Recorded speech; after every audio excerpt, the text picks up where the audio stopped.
하나님 아버지, 사람의 증인이 아니라 성령의 증인으로 살기 원합니다.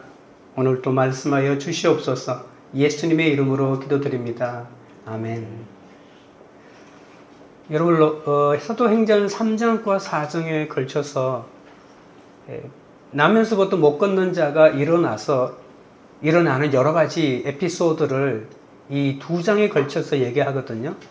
그리고 4장은 절수도 굉장히 많아요. 근데 이게 너무나도 중요하기 때문에 계속해서 그렇게 다루고 있습니다. 이 사건이 일어난 때는 예수님이 잡혀서 돌아가시고 부활 성천하신 지 50여일 정도 지난 때였습니다. 이후에 성령이 충만한 사도들이 예수 이름으로 병든 자를 고치고 또 예수님의 죽으심과 부활하심을 전했잖아요. 이에 많은 사람이 예수님을 믿게 되었지만 이 종교와 정치 지도자들인 특히 사도계파들, 이 제사장들을 중심으로 한 이 사도계파들은 사도들을 감옥에 가두고 신문합니다. 예수님이 부활하신 메시아라고 전해진다면 자신들은 이 이스라엘 백성들이 2000년을 기다리던 메시아를 죽인 장본인이고 자기들의 교리로 부활이 없다고 주장하는 이 사도계파는 이단으로 낙인 찍힐 것이 분명합니다. 그래서 예수의 부활 운운하는 그들을 그냥 둘 수 없어서 모조리 잡아서 감옥에 쳐넣고 또 재판해서 그들을 엄히 다스리겠다고 한 것입니다. 그래서 사내들인 공의회가 이 최고 법정을 열어서 이 베드로와 요한을 재판하고 있는 장면이 계속되고 있습니다.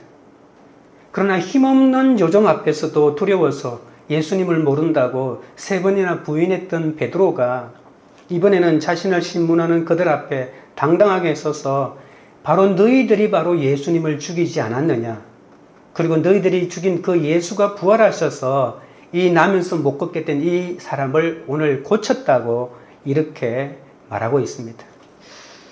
첫째로 오늘은 성령의 증인과 사람의 증인에 대해서 살펴보겠는데, 성령의 증인은 기탄 없이 말해도 사람의 증인은 비판할 말이 없습니다. 13절입니다. 그들이 베드로와 요한이 담대하게 말함을 보고 그들을 본래 학문 없는 범인으로 알았다가 이상히 여기며 또 전에 예수와 함께 있던 줄도 알고, 유대교 최고 지도자들은 자신들이 신성모독죄로 십자가에 못 박아 죽인 예수가 부활했다고 떠드는 이 두 사도를 엄히 다스려 다시는 예수의 부활을 입에도 못 올리도록 하겠다고 이 법정을 열었습니다. 하지만 두 사도의 이 답변에 그들은 비판할 말을 찾을 수가 없었습니다.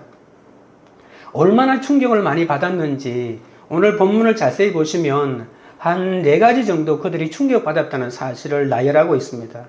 첫 번째, 그들이 충격받은 것은 담대하게 말했기 때문입니다. 이 담대하게 말했다라고 하는 것은 옛날 이 개역 한글판에 보면 기탄 없이 말했다라고 이렇게 말합니다.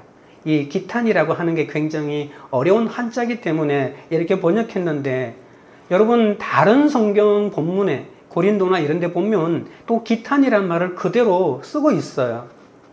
그래서 제가 작은 제목을 기탄 없이 말한다고 이렇게 했는데요.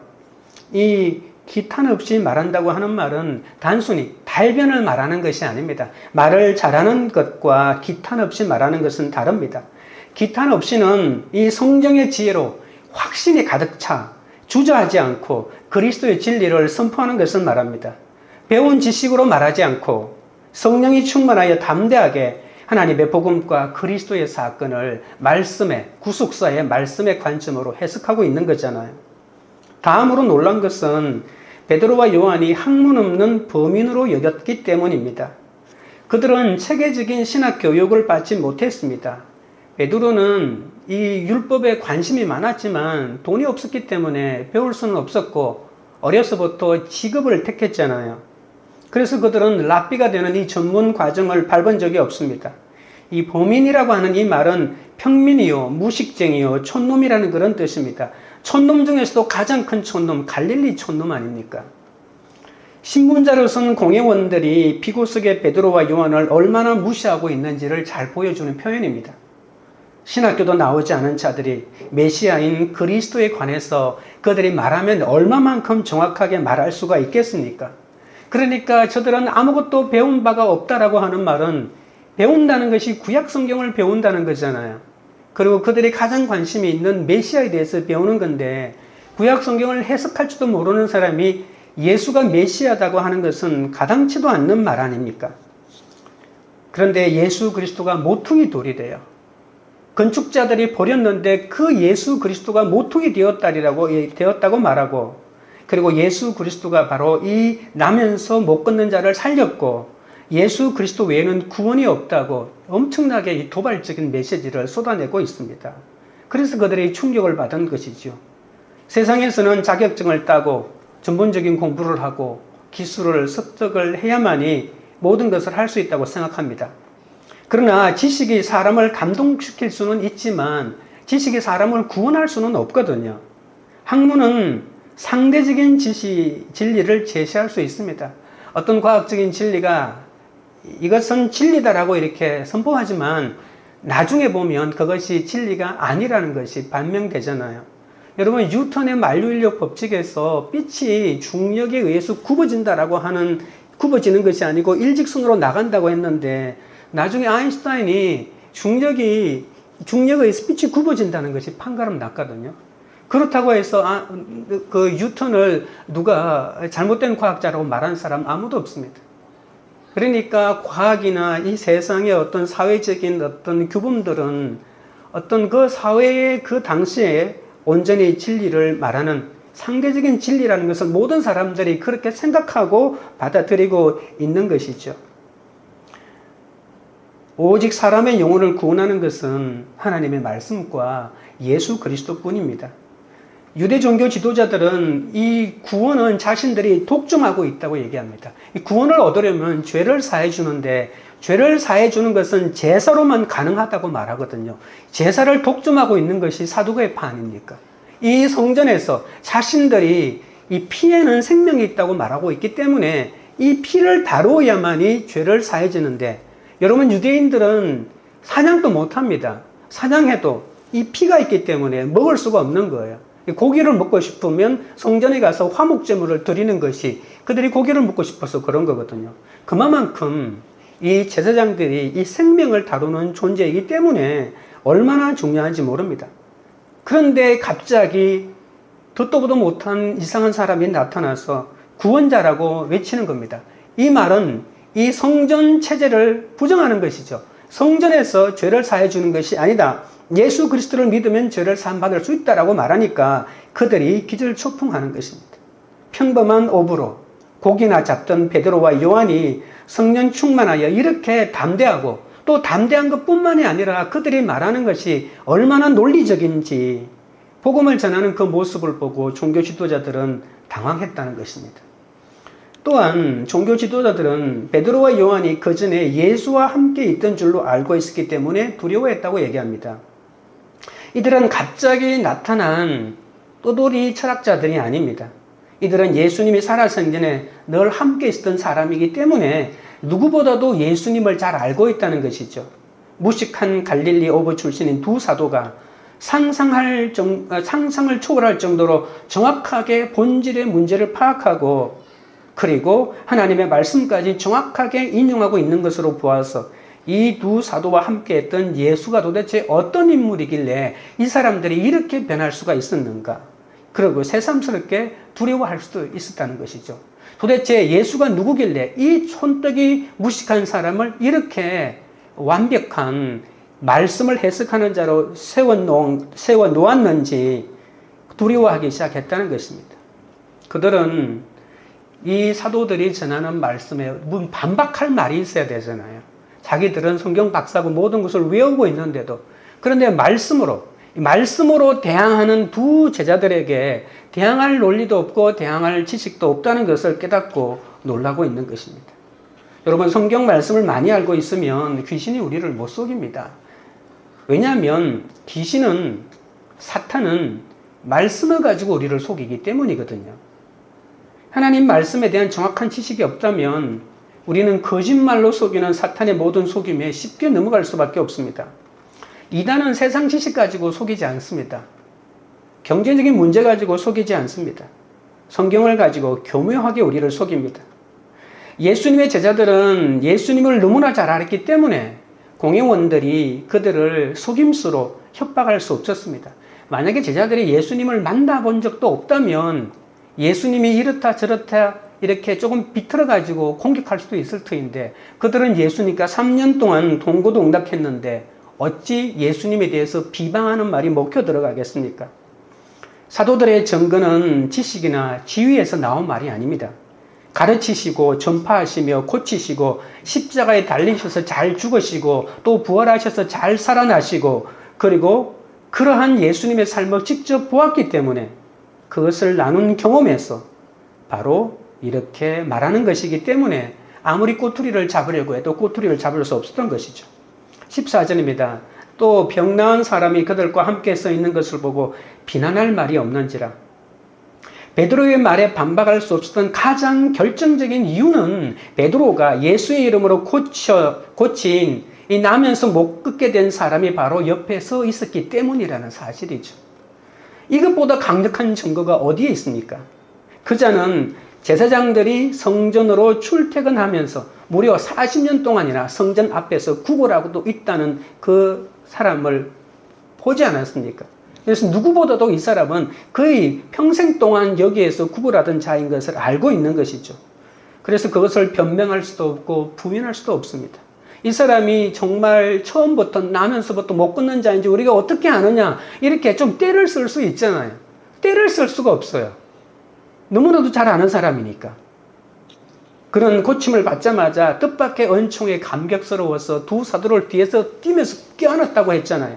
그러면서 소리를 치면서 하나님에게 감격하고 성전으로 들어가면서 하나님을 향하여 찬송을 했습니다.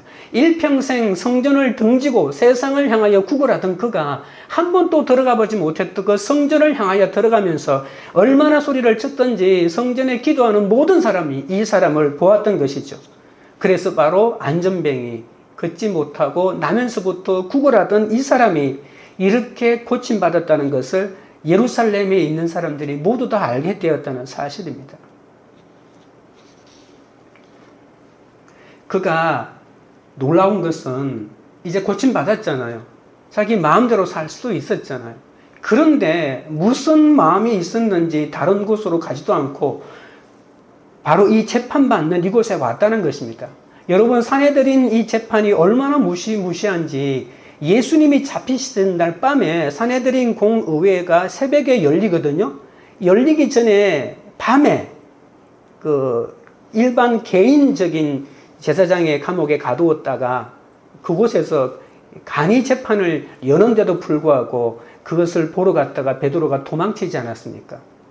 그러니까 재판을 하는데 자기가 따라가면 나도 그 일파로 이렇게 묶여가지고 나도 똑같은 죄를 이렇게 묻게 될 확률이 많기 때문에 그런 재판에는 아예 가지도 않는 것이 상책이거든요. 그런데 이 고침받은 이자가 바로 법정에 나타났다는 것입니다. 그는 아무도 못 보게 제일 뒤에 쪼그리고 숨어 앉은 것이 아닙니다. 예수 그리스도의 부활을 증언하는 두 사도 곁에 그 또한 부활하신 예수 그리스도로부터 치유받은 증인으로 두 사도와 함께 나란히 서 있었다고 본문이 말하고 있거든요. 나란히 옆에 서 있었다는 말은 무엇일까요?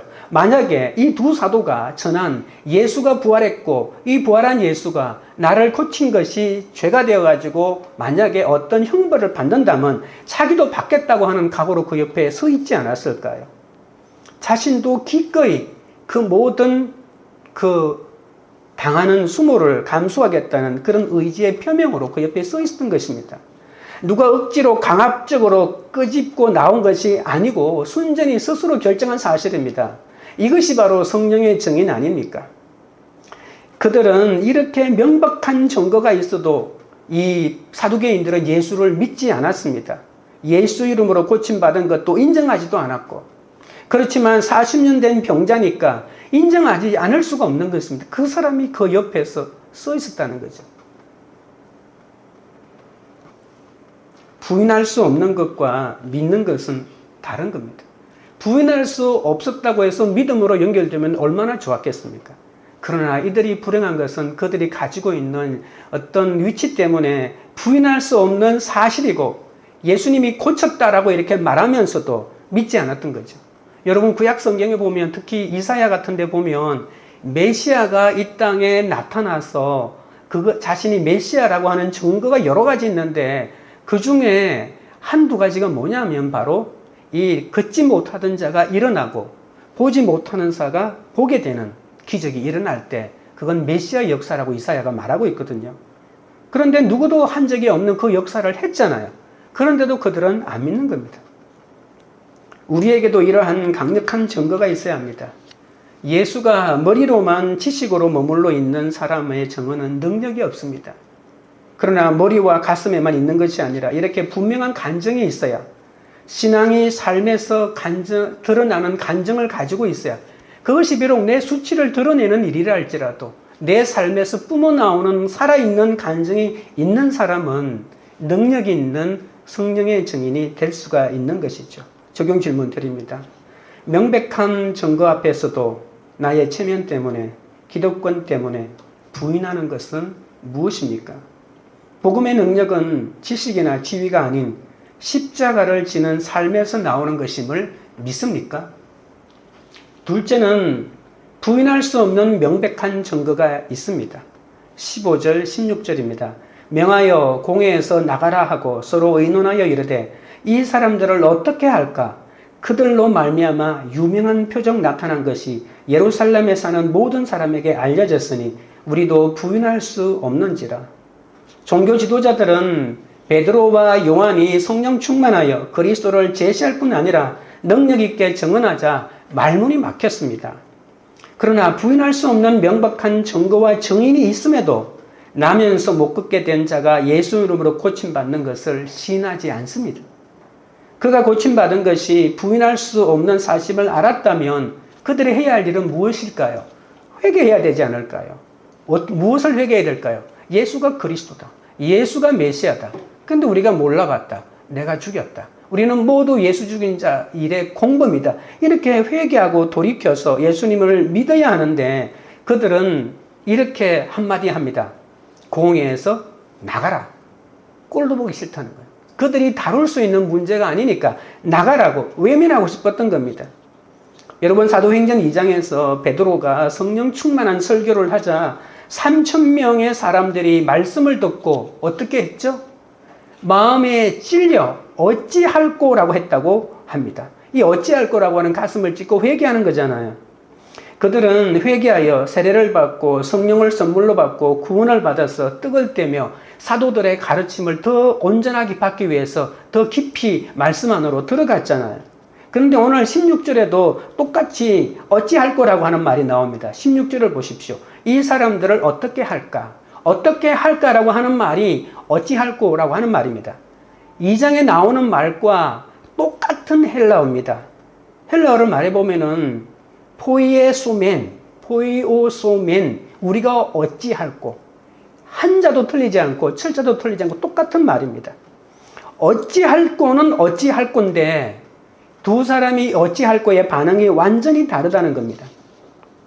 2장에서는 자기의 죄를 보고 자신을 향하여 어찌할꼬 했지만 이 4장에서는 사람의 증인들은 한결같이 저 성령의 증인들의 입을 어떻게 막을지 저들을 어떻게 처리할지 성령의 증언을 하는 저놈들을 우리가 어떻게 할까? 어떻게 죽일까? 어떻게 입을 막아버릴까? 이렇게 하기 위하여 어찌할꼬 있다는 것입니다. 너무나도 다르지 않아요. 똑같은 거 어찌할 건데. 말씀이 들리면 누구든지 이 어찌할 거라고 반응하는데 내 가슴을 치면서 어찌할 거 할 것인지 아니면 저렇게 말하는 자들을 내가 어떻게 죽일지 어찌할 거 하든지 이 어찌할 거를 구원받지 못할 어찌할 거라고 말할 수 있습니다. 왜냐하면 회개로 나아가지 못하게 하고 남을 죽이는 어찌할 거이기 때문에 그렇습니다. 끝까지 자신을 변명하고 괴로워하고 고민하는 어찌할 거. 여러분은 지금 어떤 어찌할 거에 속해 있습니까? 예수님이 십자가에 달리신 것은 나와 상관없는 일로 여기다가 내가 바로 예수님을 못 박았다는 것을 깨닫게 되는 것이 바로 구속사의 핵심이잖아요. 이 구속사가 들려야 찔림을 받게 되는데 여러분 우리가 이 사도행전 2장에서는 마음에 찔려라고 할 때 제가 몇 번 말한 적이 있는데 말발굽으로 가슴을 치는 것이라고 했잖아요. 말발굽이 얼마나 힘이 강합니까? 그것으로 가슴을 치는 것이니까 그 가슴에 치는 고통이 말할 수가 없을 겁니다. 이렇게 하나님의 말씀에 대해서 진실하게 반응해야 한다는 것입니다. 하나님을 믿는다면서 나는 항상 억울하고 상대방만 잘못이라고 한다면 결정적으로 성령의 선물을 받지 못한 사람이 틀림없습니다. 왜냐하면 이 회개야말로 성령의 선물이라고 말했거든요. 성령의 설교가 선포되면 그에 대하여 똑바로 반응하면 성령의 선물을 받게 됩니다. 그런데 성령의 설교가 선포됐는데도 이 어찌할꼬가 잘못되어 있기 때문에 저놈을 어찌할꼬라고 하니까 성령의 선물을 받을 수 없는 것이잖아요. 찔림을 받으면 간절한 마음으로 이 어찌할꼬라고 하고 말할 수밖에 없습니다. 세상 사람들은 돈이 떨어지고 명예가 떨어지고 건강이 없어져야 그때서 어찌할꼬 하거든요. 근데 말씀이 내 마음속에 들려서 내 죄가 생각날 때 그때 어찌할꼬 해야 되는데 내가 세상에서 여러 가지 물질의 어려움 당하면 어찌할꼬라고 하는 겁니다. 우리는 세상에서 성공하고 잘 살면 이 어찌할꼬가 절대로 안 됩니다. 그런데 여러분 나는 돈 때문에 어찌할꼬 하는데 어찌할까요? 그것도 좋습니다. 그것도 어차피 하나님에게 나아가기 위한 어찌할꼬라고 한다면 우리가 이 땅에서 잘 살고 성공하면 우리가 어찌할꼬를 못하기 때문에 하나님이 그렇게 해서라도 하나님에게 대하여 어찌할꼬 하라고 그런 일을 허락하신 것이죠. 그래서 하나님이 다 아시고 부도가 나서 망하고 자녀들이 속썩이고 내 몸이 아프고 그리고 돈이 다 떨어지고 그리고 바람 피운 것이 돌통이 나서 더는 숨을 곳이 없게 되어서 어찌할꼬라고 하는 그 어찌할꼬도 하나님이 받아주시고 하나님이 인정해 주신다는 것입니다. 물론 그것은 나에게 수치가 따르겠지만 그것도 하나님의 부르심으로 받아들여야 되는데 그런 일이 당했는데도 문제를 해결하기 위해서 숨기고 그냥 빌려가지고 어떻게 해보려고 이렇게 하다가는 절대로 하나님의 이 부르심에 응답할 수가 없는 것이잖아요. 육이 무너진 만큼 영이 세워집니다. 우리는 육이 무너지지도 않았는데 영이 세워진다고 이렇게 자신만만하게 말할 사람이 없다니까요. 육이 무너진 것은 고통이잖아요. 육이 흉년이 드는 것이 얼마나 힘듭니까? 물질의 어려움을 당하고 가정에 어떤 배신을 당한다면 그 고통이 얼마나 크겠습니까? 그러나 이런 육의 무너짐 때문에 하나님에게 어찌할 거라고 나왔을 때 이 내 영이 세워지는 은혜가 있다는 것입니다. 찔림받고 어찌할 거는 성령의 선물입니다. 우리에게 내가 예수님을 십자가에 못 박았다는 찔림도 없고 애통도 없다면 나는 성령의 증인이 아니라 사람의 증인이 될 수밖에 없습니다. 17절 18절입니다. 이것이 민간에 더 퍼지지 못하게 그들을 위협하여 이 후에는 이 이름으로 아무에게도 말하지 말게 하자 하고 그들을 불러 경고하여 도무지 예수의 이름으로 말하지도 말고 가르치지도 말라 하니. 최고의 이 학식과 경륜을 자랑하는 유대교 최고 지도자들이 머리를 맞대고 찾아낸 방책이라는 것이 고작 제자들을 다시 불러 모아가지고 예수의 이름을 거론하지 말라고 협박하는 것이었습니다. 종교 지도자들은 이런 온갖 회유와 압력을 가하는 것만이 자신의 문제를 해결할 수 있는 길이라는 것이 참 비참하지 않습니까? 제자들에게 이 사실을 아무에게도 말하지 말라고 합니다. 이게 정말 가능한 얘기일까요? 사람의 정의는 하나님의 역사를 숨기는 것 외에는 길이 없다고 생각합니다. 그래서 무조건 입을 닫게 하고 숨기고 나의 죄를 알고 수치를 아는 사람은 없애버리려고 하는 거죠. 제자들의 입만 막으면 성령의 역사는 일어나지 않을 것이라고 이렇게 너무 순진하게 생각하지 않았을까요? 발 없는 말이 천리를 가는데 설령 이 두 사도가 그들의 위협에 굴복하여 입을 다문다고 해도 그 순간에도 사람의 입에서 입으로 퍼지고 있는 그 소문을 도대체 누가 막아낼 수 있다는 말입니까? 참으로 어리석은 일입니다. 헤롯 대왕이 동방 박사들로부터 이스라엘의 왕이 태어났다고 하는 말을 듣고 그 박사들에게 그 왕을 만나고 난 다음에 나한테 알려달라고 이렇게 하죠. 나도 가서 경배하겠다고.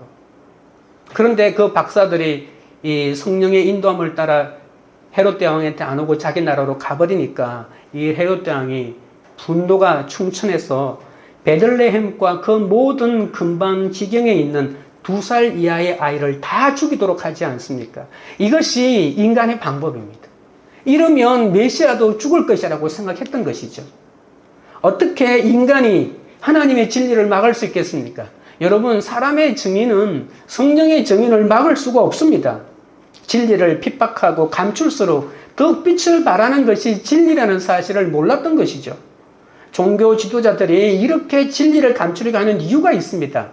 도대체 무엇 때문에 이렇게 이 진리를 감추려고 할까요? 그것은 그들이 가지고 있는, 그리고 그들이 믿고 있는 애지중지하는 것이 진리가 아니기 때문입니다. 그들이 가짜를 쥐고 있기 때문입니다. 그들이 그것을 알고 있습니다. 그래서 진짜가 나타나면 자신들이 가지고 있는 것이 만천하에 드러나서 자신들의 기득권은 다 사라진다는 것을 알고 있었기 때문에 그렇게 때를 쓰고 반대한 것이죠. 여러분, 어둠 속에 있는 사람들은 조금이라도 자기 속에 불의와 부정이 있기 때문에 빛을 싫어합니다. 요한복음 1장에 빛이 어둠의 빛이 돼 어둠이 깨닫지 못했고 또 자기 땅에 오매 자기 백성들이 영접하지 않았다고 했습니다. 왜 그랬을까요? 어둠이 더 좋기 때문에. 이렇게 어둠 속에서 기득권을 가지고 사람들을 착취하면서 이 성전이 바로 진짜 하나님이 임한 것 같이 이 성전을 기득권 삼아가지고 그 사람들을 이렇게 부리는 것이 좋았기 때문에 받아들이지 않았습니다. 이처럼 그들 속에는 진리가 없습니다. 또 하나 결정적인 이유는 만약에 그들이 진리를 받아들이게 되면 그들이 구원은 얻을 수 있을지 모르지만 그들이 가지고 있는 모든 이익이 다 사라지기 때문에 그렇습니다. 그것 때문에 두려워하는 거죠. 기승전 돈입니다.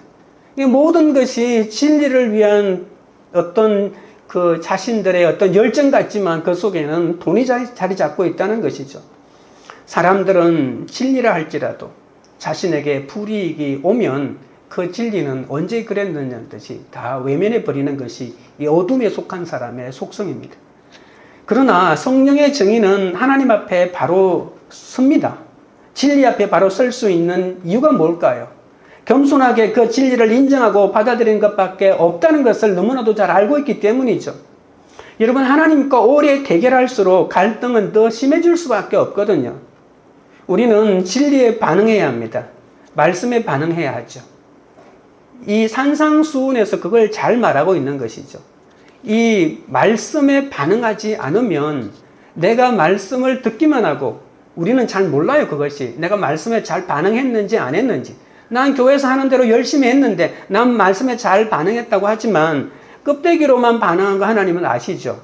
홍수가 나면 알게 되고 그리고 늑대가 오면 알게 되고 그래서 여러 가지 환경이 위급한 상황이 오면 내가 진짜인지 가짜인지가 판가름 난다고 말하고 있습니다. 여러분은 과연 모래 위에 세운 집입니까? 반석 위에 세운 집입니까? 진리에 대한 최선의 반응은 회개입니다. 자신의 잘못된 것을 인정하는 것입니다. 우리가 왜 회개해야 할까요? 회개의 대가 때문입니다. 회개의 대가는 축복과 용서입니다. 여러분, 이 용서의 기쁨을 아십니까? 사람들은 회개하면 자신의 존재가 다 무너진다고, 나는 이제 끝장났다고 생각합니다. 나는 모든 사람에게서 나는 이제는 완전히 버림받을 것이야. 누구도 나를 인정하지 않을 것이야. 그래서 끝까지 회개하지 않고 버티고 아니라고 하는 것입니다. 그래서 결국 그 회개의 기회를 놓쳐버리면 하나님이 나를 완악하게 하는 거죠. 그러면 회개하려고 해도 회개하지 못합니다. 어떤 장로님이 이런 말 하는 걸 들었습니다. 목사님, 기도할 때 눈물 흘리면 좀 기도하려고 하는데 절대로 눈물이 안 나네요. 뭔가 열정적으로 하려고 하는데 마음이 안 움직인다는 겁니다. 아마 우리도 그냥 이런 경험을 할 때가 간혹 있지 않습니까? 그 고통이 얼마나 큰지 모릅니다. 사람들은 자신을 바꾸려고 하지 않고 진리를 거부하면 된다고 생각합니다. 회개하고 예수님을 영접하기보다 내가 하나님에 비해서 돌아서 버리면, 내가 어둠 속에 들어가 버리면 그것이 더 좋은 방법이라고 생각합니다. 예수님이 훌륭한 성인임을 인정해도 구세주로 인정하지 않습니다. 그래, 예수님 훌륭하신 분이야. 예수님 같은 분 없어. 예수님의 인성도 인정합니다. 그러나 신성은 거부하고요. 예수님 십자가는 믿습니다. 누구나 죽으니까 예수님 십자가에 돌아가셨어. 여러분 그거 믿기 쉬워요. 어떤 역사적인 사실로도 받아들입니다. 그러나 부활은 못 믿습니다. 반쪽만 믿고 편한 것만 믿고 그러면서도 자기는 열려 있다고 생각하는 거예요. 예수의 이름에 권세가 있으니까 다른 이름은 몰라도 예수의 이름으로는 아무 말도 하지 말고 가르치지도 말라고 달래고 을래고 위협합니다. 그러나 예수님은 자신을 못 박은 종교 지도자들도 구원하고자 십자가에 못 박히시지 않았습니까? 그래서 베드로와 요한을 통해 그들에게 복음을 듣게 하시고 병든 자를 고침받는 역사도 보여주었는데, 여러분 그 재판장에 있었던 사람은 예수님을 재판하면서 구원받을 수 있는 이 진리의 복음을 들을 수 있는 기회가 있었잖아요. 근데 그들은 예수를 죽음으로써 버렸죠. 두 번째, 예수와 똑같은 베드로와 요한을 법정에 세워서 그들의 간증을 듣고 그들의 복음을 듣고 다시 한번 하나님 앞에 회개할 기회가 주어졌는데 그들은 그것마저도 거부하게 됩니다. 이 재판은 한편으로는 믿는 자들의 고난, 증인의 고난이라고 할 수 있겠지만 또 한편으로는 하나님이 예수님이 마지막 순간까지 이 복음을 그 바리새인들이 듣고 돌이키도록 한 하나님의 배려, 그거 아니겠습니까? 그런데 그들은 끝까지 듣지 않는 겁니다. 이렇게 그들이 그렇게 애지중지하는 성경 속에 이렇게 걷지 못하는 자가 일어나고 이렇게 하면 기적이 일어나면 메시아라고 그런 말씀이 있는데도 불구하고 받아들이지 않는 것이죠. 이렇게 복음을 부인할 수 없는 환경을 주셨는데도 예수님을 부인하는 그들이 참 불쌍합니다. 적용 질문 드립니다. 나는 주위 사람들이 권면과 책망의 말을 해줄 때 어떻게 반응합니까? 그들의 말을 거절하거나 부인한 적은 없습니까? 셋째는 하나님 앞에서 보고 들은 것을 말합니다. 19절입니다. 베드로와 요한이 대답하여 이르되 하나님 앞에서 너희의 말을 듣는 것이 하나님의 말씀을 듣는 것보다 옳은가 판단하라. 산헤드린 공의 사람들은 이 예수의 이름이 권세 있는 것을 알기 때문에 예수의 이름만 말하지 말라고 합니다. 다른 거 예수님의 가르침 가르쳐라. 뭐 사랑, 뭐 이거 얼마나 좋습니까? 그러나 도대체 예수의 이름만 얘기하지 말라. 다른 말은 다 해도 좋은데 예수 이름만 쓰지 말라고 신신당부합니다. 이러한 이 자신들의 이 신신당부가 바로 예수야말로 진짜라는 증거 아니겠습니까? 베드로와 요한은 성경 박사인 그들이 아무리 위협해도 하나님 말씀 들을까, 너희의 말을 들을까 고민하지도 않고 바로 날마다 하나님께 제사를 올리는 제사장들을 향하여 이렇게 말합니다. 하나님 앞에서 너희의 말을 듣는 것이 하나님의 말씀을 듣는 것보다 옳은가 판단하라고 얼마나 도전적인 질문을 던집니까? 유대교 최고 지도자들을 향해서 너희들의 그릇된 위협에 굴복하는 것과 하나님의 말씀을 듣는 것 중에 어느 쪽이 옳은지 너희가 한번 판단해봐라. 너희 판단에 내가 따라갈게. 그러면 이 사람이 뭐라고 말했을까요? 우리 말 듣지 말고 하나님 말씀 들어. 이게 정답 아닙니까? 그러면 하나님 말씀 듣지 말고 우리 말 들어 이렇게 말할까요, 그들이? 이 어리석은 이 유치원생들도 알고 있는 이 질문을 던지고 있다는 것입니다. 이 말을 듣고 사도계 지도자들 가운데 부끄러워한 사람이 혹시 있을까요? 사람의 말보다 하나님의 말씀에 더 큰 권위와 비중을 두면서 우선순위를 둔다는 것입니다. 이 말은요, 난 하나님의 말만 들어. 사람의 말은 아무 말도 안 들어. 이 말이 아닙니다. 이 하나님의 말씀에 우선순위를 두고 더 큰 권위와 비중을 둔다는 말입니다. 참된 신앙이란 하나님 우선주의, 하나님 제일주의 아니겠습니까? 내 건강, 내 직업, 내 가정, 내 불안, 내 염려, 내 미래, 내 구원을 위해서 하나님을 단순히 그냥 그것을 위한 필요한 도구로 삼지 말라는 그런 뜻입니다. 하나님의 영광을 위하여 내가 존재한다는 사실을 인정하십니까? 하나님보다 더 높은 것은 없고 하나님보다 더 옳은 것은 없다고 인정하는 것입니다. 내 인생에서 가장 중요한 분은 하나님이십니다. 사도 바울은 로마서 1장 1절과 5절에서 이렇게 말했습니다. 하나님의 복음을 위하여. 그리고 5절에서는 그의 이름을 위하여. 여기서 말하는 그는 바로 예수의 이름을 말하거든요. 이것이 바로 자신의 삶의 유일한 목표요, 목적이었습니다. 이것이 바로 우리의 신앙 고백이 되고 우리의 가치관이 되어야 합니다. 하나님의 복음을 위하여, 그의 이름을 위하여.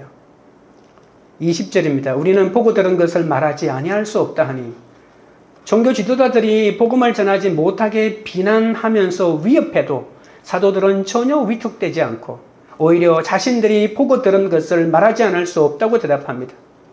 여러분, 이전에 베드로는 두려움 때문에 여종 앞에서 예수님을 부인했지만 이제는 세상 권세보다 하나님을 더 두려워하게 되었습니다.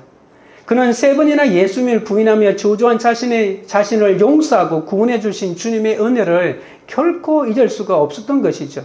그래서 그 은혜를 말하지 않을 수가 없었던 것입니다. 3번이나 주님을 사랑한다고 갈릴리 호수에서 말하지 않았습니까?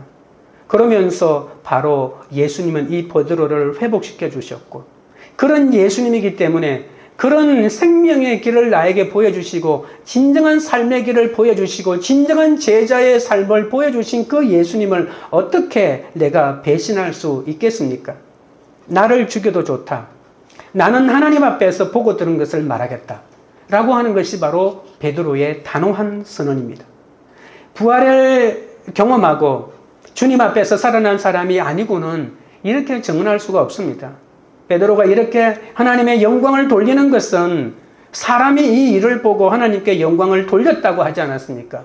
나를 보고 나에게 영광을 돌리는 것이 아니라 베드로를 보고 바로 사람들이 다 자기에게 영광을 돌려주고 나랑 친구하자고 이렇게 한 것이 아닙니다.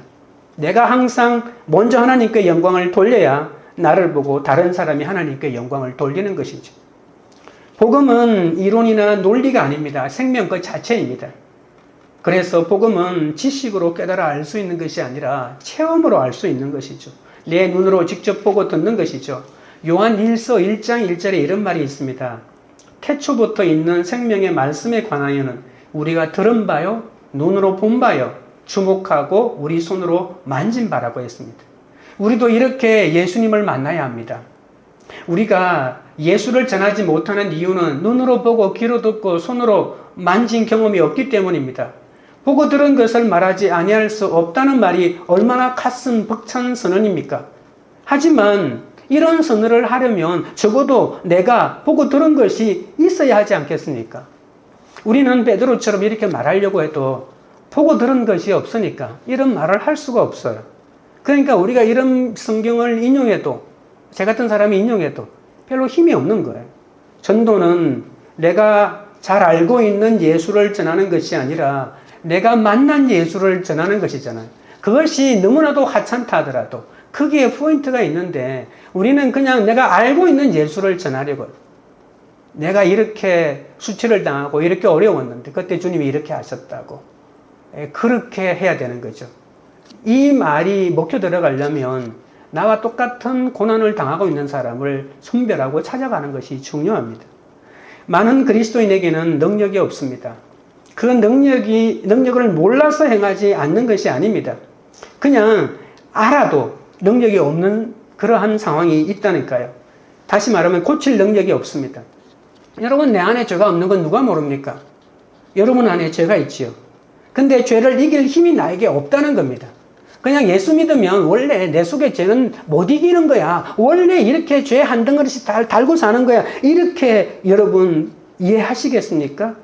그래야 위로가 되십니까?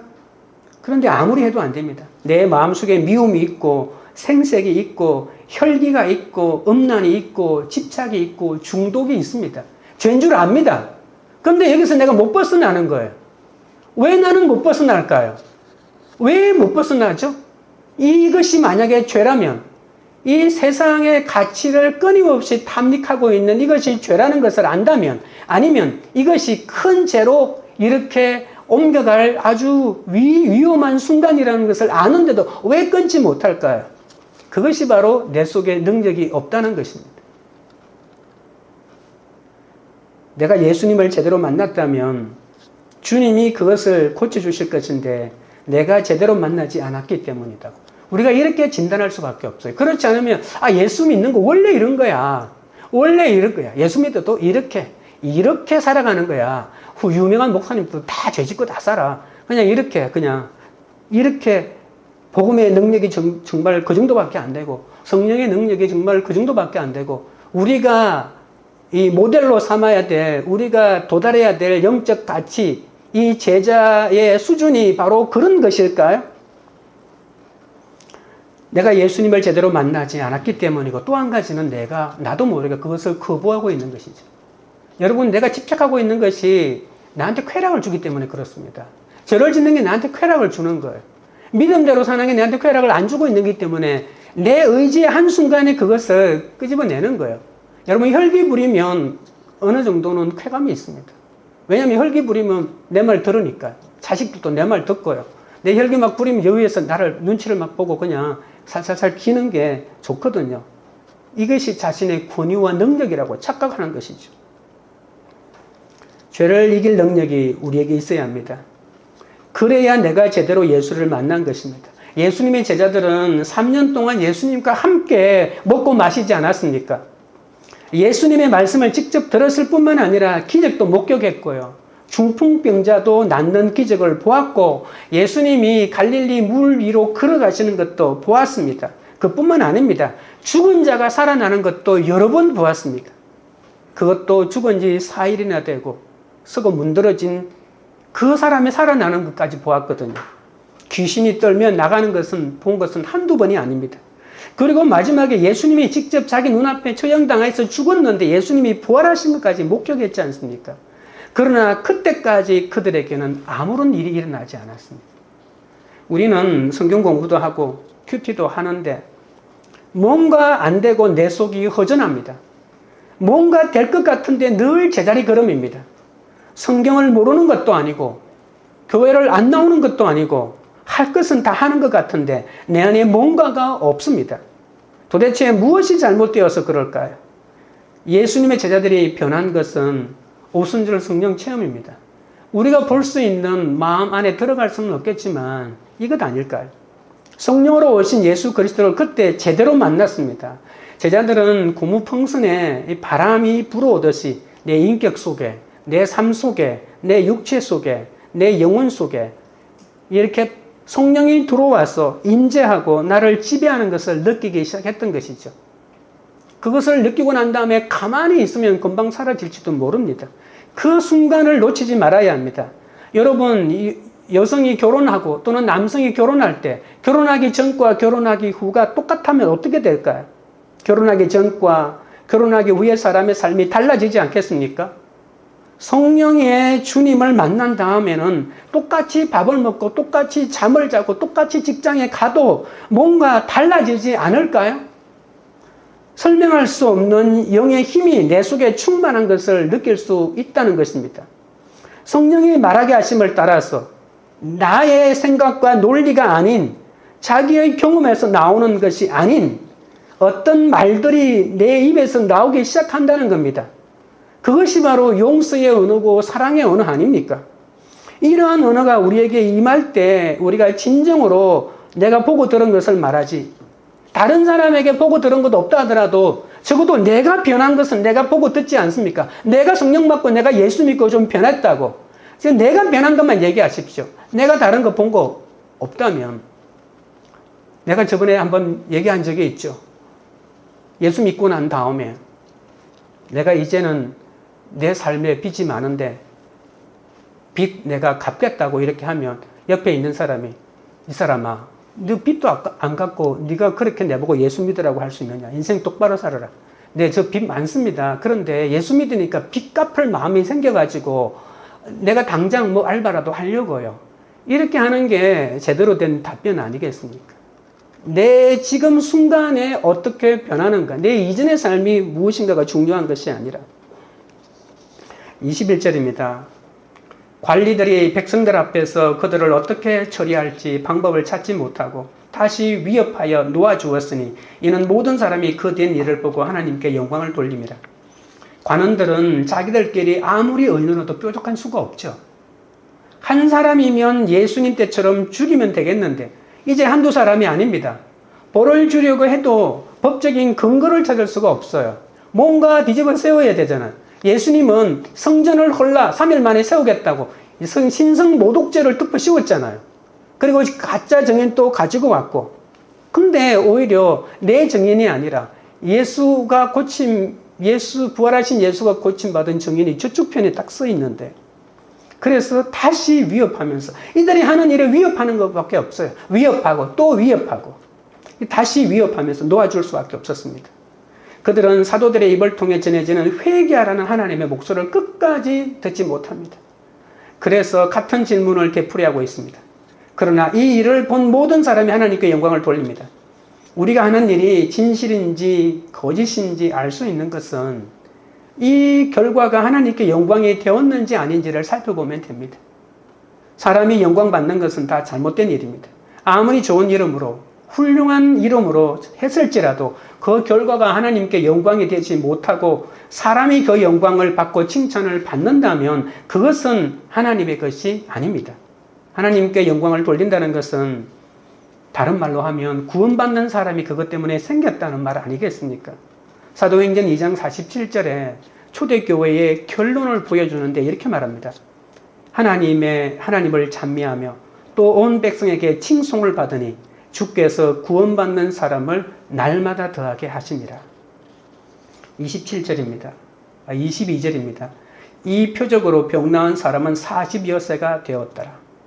한글 성경에는 빠져 있지만 헬라어 원문에 보면 이 22절 앞쪽에 왜냐하면이라고 하는 말이 들어가 있습니다. 모든 사람이 남에서 못 걷는 사람이 주된 것을 보고 하나님께 영광 돌린 이유가 뭐겠습니까? 왜냐하면 40세라고 하는 나이 때문이라고 말합니다. 참 희한하죠. 아니 왜 40세가 고침받은 게 하나님께 영광이 되냐고. 여러분 이 사이는 어린아이가 아닙니다. 만약에 어린아이가 못 걷는다면 발육이 늦기 때문에 아마 걷는 것이 늦어서 그래서 곧 걸을 것이다라고 했을 수도 있고, 만약에 10대 청소년이었더라면 지금은 못 걷지만 걷는 훈련을 조금 덜 하고 탁월한 재활사들을 만나가지고 재활을 하거나 아니면 더 좋은 치료법이 만약에 개발된다면 언제나 걸을 수 있을 것이라고 생각했을 겁니다. 그런데 40세다라고 하는 말은 절망입니다. 아무 희망이 없다는 겁니다. 고대 사회에서 평균 수명이 40이 안 되었어요. 40까지 사는 게 그 당시 2000년 전에는 쉽지 않았다는 겁니다. 그래서 40은 이제 죽을 날 멀지 않았다는 그런 나이입니다. 이 사람이 일어나서 그럴 확률이 제로란 겁니다.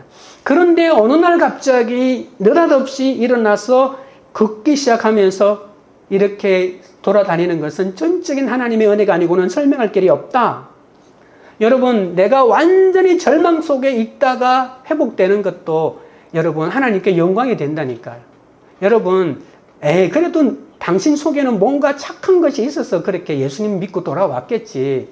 근데 나는 완전히 착한 것이라고는 하나도 없고, 우리 집 배경에서 내가 잘 될 것이라고는 하나도 없고, 죽어도 자살해도 다른 사람을 죽여도 그냥 아이고 불쌍한 것 그럴 수밖에 없었지 이렇게 말할 수밖에 없는 환경이라 할지라도, 근데 그런 환경일수록 내가 예수 그리스도 안에서 회복되고 주님에게 나왔을 때 그것이 더 하나님께 영광이 된다는 사실, 이것이 바로 40이라는 겁니다. 인간의 절망, 완전한 절망의 나이에서 회복되는 역사. 그래서 예수 믿기 늦은 나이는 없습니다. 하나님의 사명을 감당하기에 늦은 나이도 없고요. 어떤 환경, 어떤 순간 또 하나님의 역사를 제한할 수 없다는 것입니다. 그는 또 두 사도가 재판받는 산헤드린 법정에 나타나지 않았습니까? 그 사람이 가지고 있었던 그 용기, 부활하신 예수 그리스도가 자기를 구원해 주셨다고 증언한 두 사도의 증인이 되어주기 위해서 자발적으로 법정에 찾아왔습니다. 만약에 이 사람이 오지 않았다면 이렇게 결정적인 이러한 판결을 내릴 수 없었을 것입니다. 그 어떤 말로도 부인할 수 없는 고침받은 사람의 옆에 이렇게 서 있는 것이죠. 나 이제 살 만큼 살았어. 난 이제 원이 없어. 내 한 번 또 내 발로 성전에 들어가 예배하는 것이 목적이었는데 하나님이 내 기도를 들어주셨어. 내 이제 나를 살려주신 주님을 내가 정언하고 살 거야 라고 하면서 이 나이에 이 형편에 이렇게 증인으로 나선 그 한 사람의 놀라운 우리 자발적인 증언을 한번 보십시오. 그의 용기야말로 많은 사람이 하나님께 영광을 돌리는 가장 중요한 역할을 하지 않았겠습니까? 그래서 내가 처해 있는 어떤 환경도 하나님께 더 큰 영광을 돌리는 그러한 재료가 된다는 사실입니다. 이 사람이 병나은 것은 오직 하나님의 영광을 위하여 존재하는 것이죠. 이 표적은 바로 표적 자체가 아니라 하나님의 영광을 위하여 존재하는 것입니다. 우리도 사망에서 생명의 길로 인도해 주시고 상처에서 일으켜 주신 주의 은혜를 생각한다면 가만히 있을 수가 없습니다. 내가 먼저 하나님께 영광을 돌릴 때 내 주위 사람도 하나님께 영광을 돌리는 삶을 살게 될 것입니다. 적용 질문 드립니다. 내가 보고 들은 것은 무엇입니까? 그것은 내가 살아난 간증이고 내 죄 때문에 아파하는 간증입니까? 나의 상처에서 보고 들은 하나님의 말씀을 전하고 있습니까? 말씀을 맺겠습니다. 성령의 정의는 기탄 없이 말하지만 사람의 정의는 비난할 말만 찾다가 결국 아무 비난도 할 수가 없습니다. 하나님의 정의는 말씀이 들려 어찌할꼬 회개하지만 사람의 정의는 이 성령의 정인들의 어찌할꼬 그 입을 막을 궁리만 합니다. 성령의 정의는 하나님의 말씀만 듣지만 사람의 정의는 사람의 말만 듣고 만족합니다. 이제 우리 모두가 이 사람의 정인이 아닌 성령의 정인이 되어야겠습니다. 우리 다 같이 찬송 드리고 기도하도록 하겠습니다.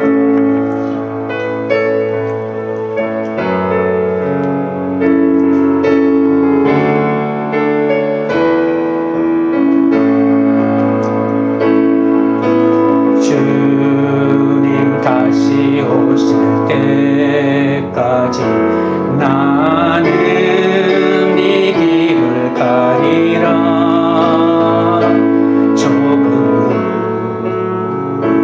좁은 길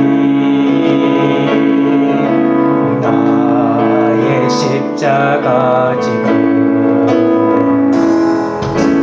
나의 가는 이 끝에서 나는 주님을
여러분이 기도하실 때 복음의 능력이 지식이나 지위에서 나오지 않고 십자가 지는 삶에서 나오기 때문에 명백한 증거 앞에서도 나의 체면 때문에, 기득권 때문에 이 예수를 부인하지 않게 해달라고 기도하겠습니다.